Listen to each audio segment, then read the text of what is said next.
یہ ہے مقبوضہ بلوچستان۔ آج پیر 22 مئی سال 2023 ہے۔ بلوچستان ٹوڈے سے آج کی علاقائی خبروں کے ساتھ میں ہوں آپ کا میزبان الیاس بلوچ۔ بولان دوسرے روز بھی فوجی آپریشن جاری، جہاں جنگی ہیلی کاپٹر اور جاسوس طیارے حصہ لے رہے ہیں۔ دوسری جانب بلوچ لبریشن آرمی نے بیان جاری کرتے ہوئے کہا ہے کہ انہوں نے اتوار کے روز 3 ISIS کی کمانڈوز کو موت کے گھاٹ اتار دیا ہے۔ یہ بات ان کے ترجمان جیند بلوچ نے کہی ہے۔ مونگچر لاپتہ شاہان کی بازیابی کے لیے لواحقین نے روڈ بلاک کر کے دھرنا دے دیا۔ بلوچستان لبریشن فرنٹ BLF کے ترجمان میجر بحرام بلوچ نے کیچ تم کلات میں قائم پاکستانی فورسز کے چوکی کو A1 گولوں سے نشانہ بنانے کی ذمہ داری قبول کی ہے۔ بلوچستان مستنگ کے علاقہ مونگچر میں ایک قبائلی تصادم کے نتیجے میں 2 افراد ہلاک جبکہ خواتین سمیت 5 افراد زخمی ہو گئے۔ بلوچستان مختلف اضلاع میں فائرنگ کے واقعات میں 6 افراد ہلاک، درجن سے زیادہ زخمی ہو گئے۔ چمن اور قلعہ سیف اللہ روڈ حادثات میں خاتون سمیت 3 افراد ہلاک، 2 بچوں سمیت 5 زخمی ہو گئے۔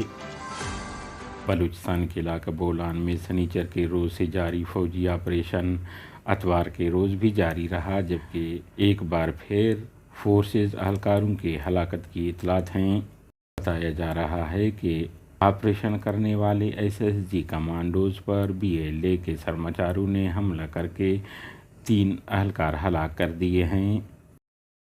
مستنگ کے علاقہ مونگچر میں لاپتہ شاہان بلوچ کے لواحقین نے ان کی بازیابی کے لیے مونگچر جوہان کراس پر کراچی کوئٹہ شاہراہ کو بلاک کر دیا اور انہوں نے مطالبہ کیا کہ انہیں بازیاب کیا جائے۔ لواحقین کا کہنا ہے انہیں 1 سال کا عرصہ گزر چکا ہے، تاحال وہ لاپتہ ہیں۔ مونگچر میں لانگو قبائل کے 2 فریقوں کے درمیان فائرنگ کے نتیجے میں 2 افراد محمد اکرم ولد محمد اکبر، محمد اقبال ولد محمد اکبر لانگو ہلاک جبکہ ضمیر احمد، محمد سلمان سمیت 3 خواتین زخمی ہو گئیں۔ ادھر بلوچستان کے علاقہ دکی سے اطلاعات ہیں کہ پولیس نے چھاونی روڈ سپلائی گودام سے کمانڈر محمد افضل عرف مری ولد نیک محمد ترین کی نعش برآمد کر لی ہے۔ بتایا جا رہا ہے کہ انہیں نامعلوم افراد نے ہلاک کر کے پھینک دیا ہے۔ نصیر آباد ڈویژن تمبو کے علاقہ خان کوٹ کے پولیس تھانے کے حدود میں مسلح افراد نے فائرنگ کر کے عبدالنبی لاشاری کو قتل کر دیا اور فرار ہو گئے۔ خضدار کی تحصیل وڈ میں فائرنگ سے ایک شخص ہلاک ہو گیا۔ لیوی ذرائع کے مطابق خضدار کی تحصیل وڈ کے علاقہ سارون میں فائرنگ کر کے ایک شخص کو قتل کر دیا گیا۔ مقتول کی شناخت کامران مری کے نام سے ہوئی ہے۔ لورا لائی کے علاقے میں نامعلوم افراد نے فائرنگ کر کے ایک شخص کو ہلاک اور اس کے بھائی کو زخمی کر دیا اور فرار ہو گئے۔ مقامی انتظامیہ کے مطابق لورا لائی میں اڈے کے قریب مسلح افراد نے فائرنگ کر کے سردار خان کو ہلاک اور اس کے بھائی عبدالستار کو زخمی کر کے فرار ہوئے۔ واقعے کی اطلاع ملتے ہی پولیس نے موقع پر پہنچ کر نعش اور زخمی کو ہسپتال منتقل کر دیا۔ حملے کی وجہ دیرینہ رنجش بتائی جاتی ہے۔